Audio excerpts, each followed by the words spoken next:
السلام علیکم۔ تہجد، رات کے تیسرے پہر پڑھی جانے والی نماز، اللہ کی لاڈلی عبادت، دعاؤں کی قبولیت والی نماز، اللہ سے کن کہلوانے والی نماز، وہ نماز جس کی فرض نمازوں کے بعد بہت بڑی فضیلت ہے۔ یہ وہ نماز ہے جس سے معجزے ہوتے ہیں، ناممکنات ممکنات میں بدل جاتے ہیں۔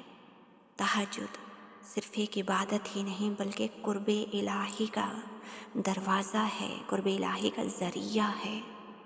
ایسی نماز جس کے پڑھنے والوں کے لیے اللہ آسمان دنیا پر رات کے تیسرے پہر تشریف لاتا ہے اور فرماتا ہے کوئی مجھ سے مانگنے والا کہ میں اسے عطا کروں، ہے کوئی مغفرت طلب کرنے والا کہ میں اسے معاف کر دوں۔ لیکن سوال یہ ہے کہ کیا ہم واقعی تہجد کو اس کی اصل روح کے ساتھ ادا کر رہے ہیں؟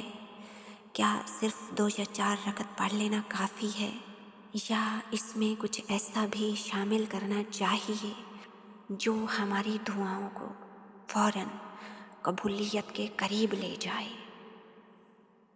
آج کی اس ویڈیو میں ہم آپ کو تہجد کے صرف طریقے ہی نہیں بلکہ کچھ ایسے روحانی اعمال بتائیں گے جو اس عبادت کی تاثیر کو کئی گنا بڑھا دیں گے۔ یہ اعمال نہ صرف آپ کی دعا کی قبولیت کو قریب کریں گے بلکہ آپ کے دل کو وہ روحانی سکون بھی عطا کریں گے جو شاید آپ نے پہلے کبھی محسوس نہ کیا ہو۔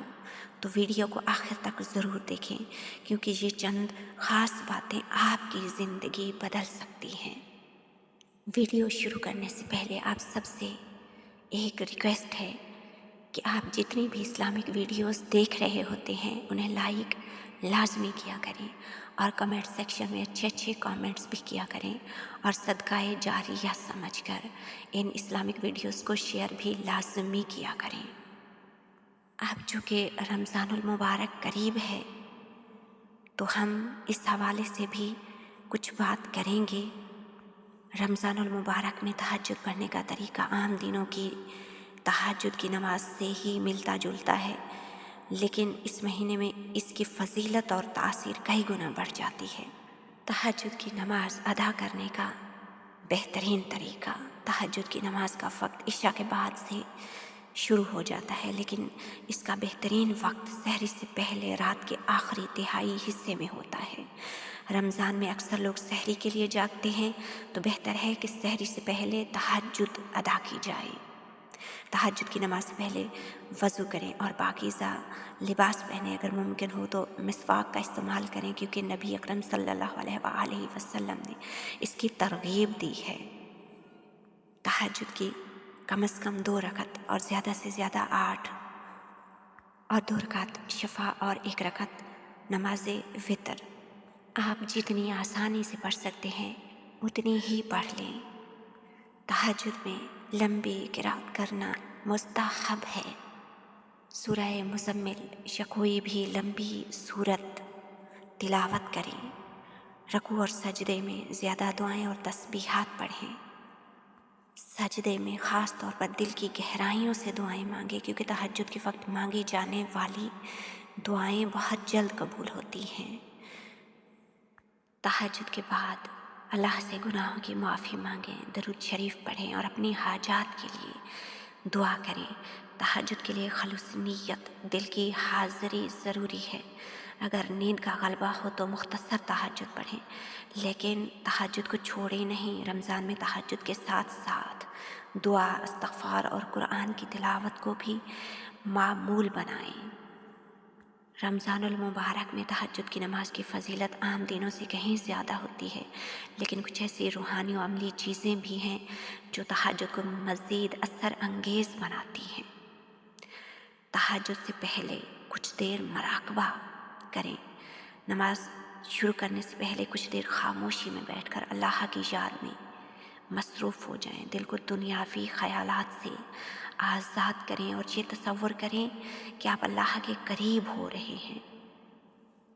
تو پھر جب آپ تہجد پڑھیں گے